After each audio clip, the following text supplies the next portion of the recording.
For the next speaker, we have Chris Kemp from Yale University.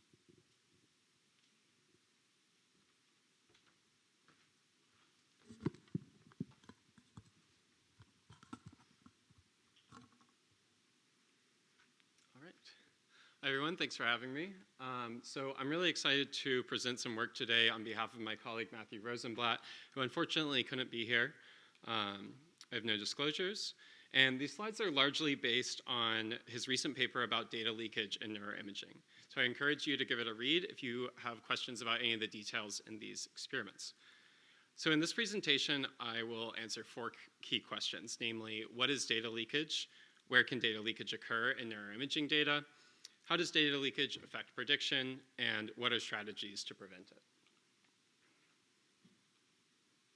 So let's start by defining data leakage. It's an important concept in any use of model prediction. The key to prediction is that data are separated into training and test subsets, and by evaluating a model in unseen data, which is the test subset, we can better assess generalizability than with classic statistics. So this is important to improve the reproducibility and utility of our models. Data leakage occurs when the boundary between training and test data is inadvertently violated. The benefits that prediction provides by separating training and test data are nullified by the leakage. So here's just a pipeline where we train a model in our training data set and then evaluate it in the test data set in green. Data leakage occurs when information about the test data set leaks back into the model training, which can cause misestimation of effects and poor reproducibility. So where can this occur in neuroimaging data? Leakage is a problem in all fields that use machine learning, including neuroimaging, as shown in a recent meta-analysis by Kapoor and colleagues. Indeed, in a review of 57 neuroimaging studies, Poldrak and colleagues identified 10 possible cases of data leakage. This can occur through various mechanisms in a machine learning pipeline, including feature selection, covariate regression, and non-independence between participants. Below this figure shows training data in purple and test data in green. To avoid leakage, we would perform covariate regression, site correction, feature selection, and hyperparameter selection in the training data only, and then apply all of that to the test data.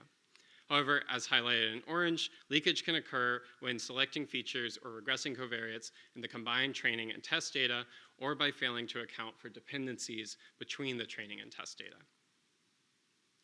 Now that we've defined data leakage in the context of neuroimaging, we need to understand why this matters. What effect does data leakage have on prediction? In this work, we empirically evaluate leakage in whole brain functional connectivity data. We use the Human Connectome Project and Development data set, which consists of youth aged 5 to 21 years in the United States.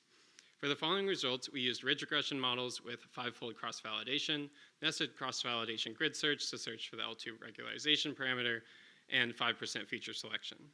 We evaluated leakage across the 3 phenotypes: age, matrix reasoning, and attention problems, and with sample sizes ranging from 424 to 605, depending on the phenotype. To determine the effects of leakage, we evaluated our models with Pearson's correlation between the observed and predicted values. First, we evaluated feature leakage. So to avoid leakage, features have to be selected first in the training data set before then being validated in the test data set. We compared 2 model pipelines, one with leakage and one without. In our gold standard pipeline, without leakage, we selected features by taking the edges most associated with each phenotype in the training data set. In the leaky feature selection pipeline, features were instead selected in the combined training and test data sets. We evaluated the performance across 100 random iterations of 5-fold cross-validation. We found that performance was drastically inflated with feature leakage. So the top row of this figure shows the gold standard model in black, which avoids all forms of leakage. The columns represent the 3 phenotypes: age, attention problems, and matrix reasoning, which encompass a wide range of predictive performance in the gold standard pipeline. You can then see on the bottom row in green that there's significantly inflated performance indicated by the rightward shift of the distributions. To avoid leakage, covariates should be regressed from the training data, and then this regression should be applied to the test data. So we evaluated 2 forms of covariate leakage. First is leaky site correction using combat, and second, the regression of head motion, sex, and age. Leakage occurred by regressing covariates from the combined training and test data. Overall, we found little to no change for leaky site correction and a deflation of performance for leaky covariate regression. The top row of this plot once again shows the gold standard prediction pipeline. In the bottom row, we can see that the leaky covariate regression decreased model performance by as much of an R of 0.1. These results highlight that leakage can hinder reproducibility not only by performance inflation, but also by performance deflation and increasing the false negatives. Finally, we looked at subject-level leakage, where information about test data leaks into the model through a non-independence between the training and test participants.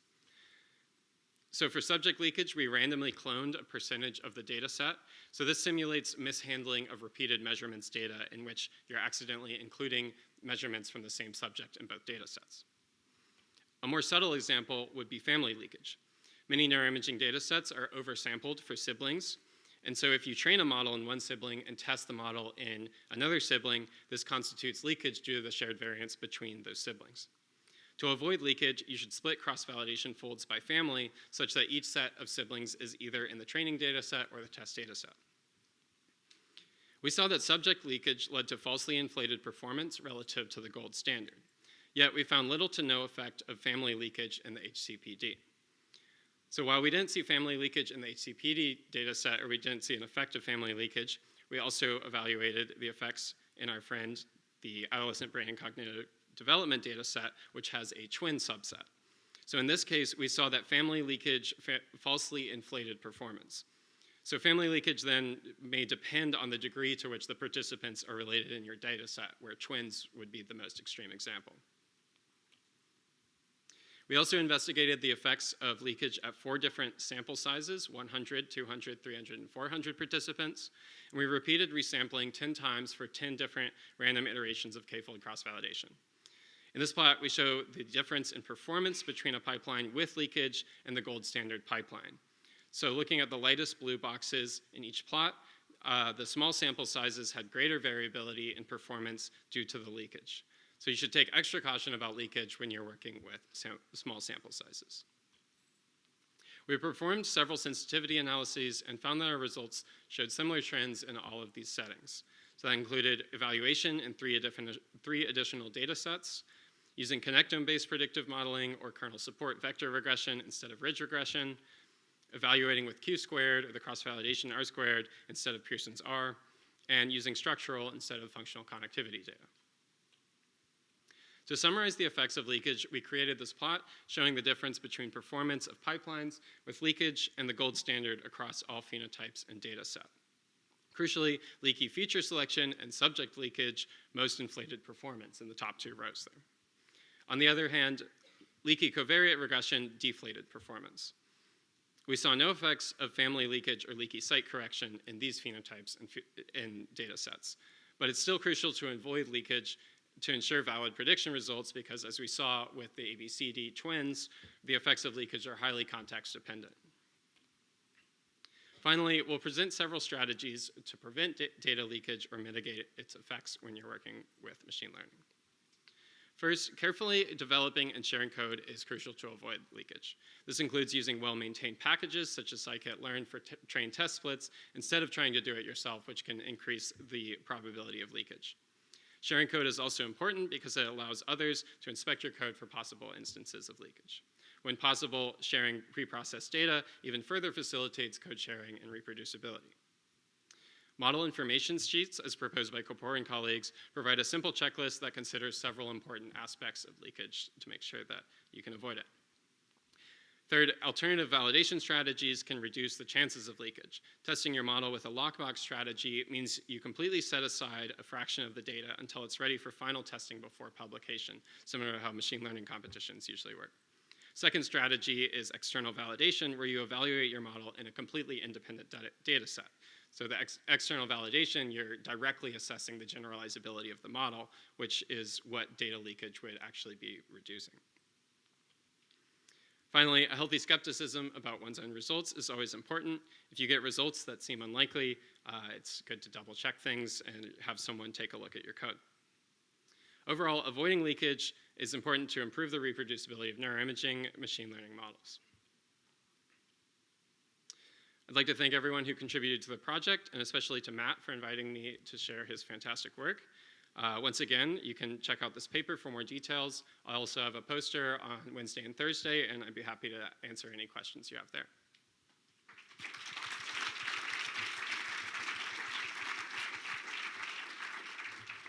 Very, very nice talk. There's actually a lot of questions about this. I will. There's one question about, like, do you have any insights on leakage of performing, let's say, group ICA to get the, to get ICA components and then use that as features? It's not exactly feature selection, right? But it's still leakage. Do you think that's a big problem?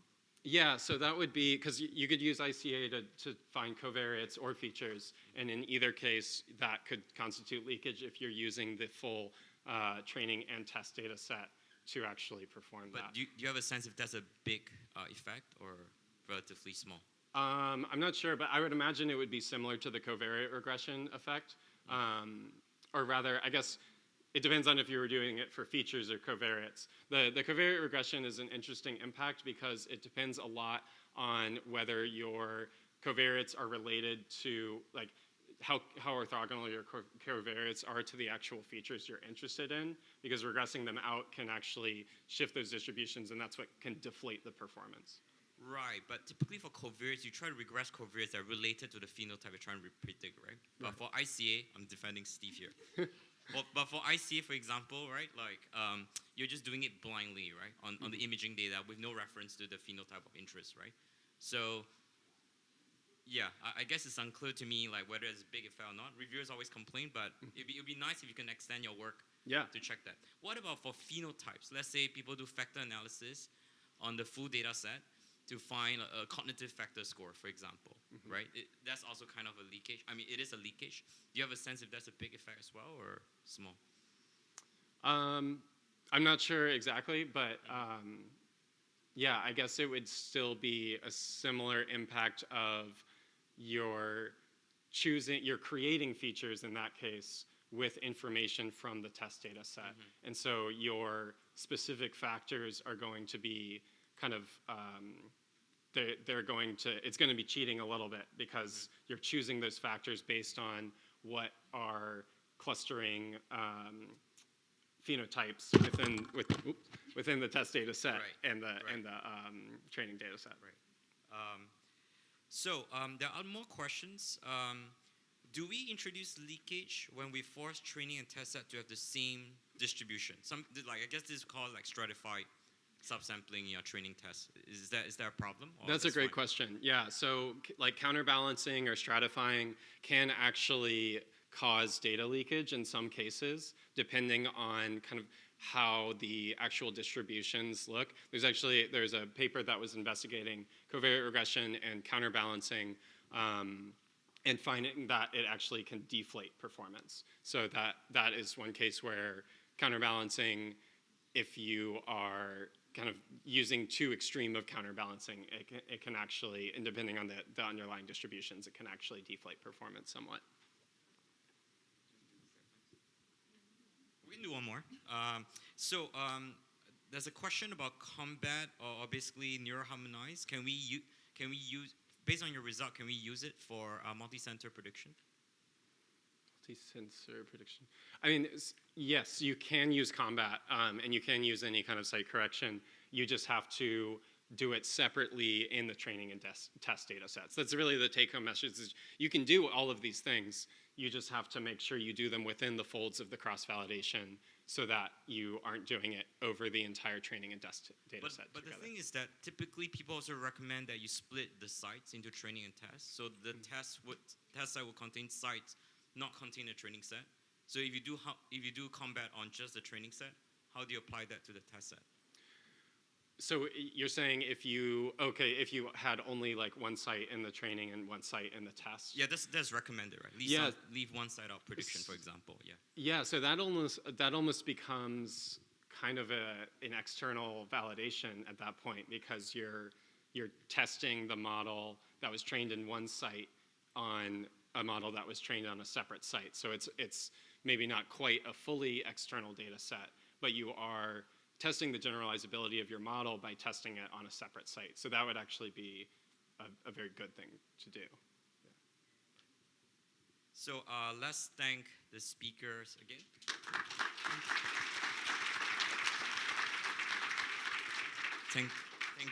Thank you for joining us for this very complex afternoon and missing a lunch.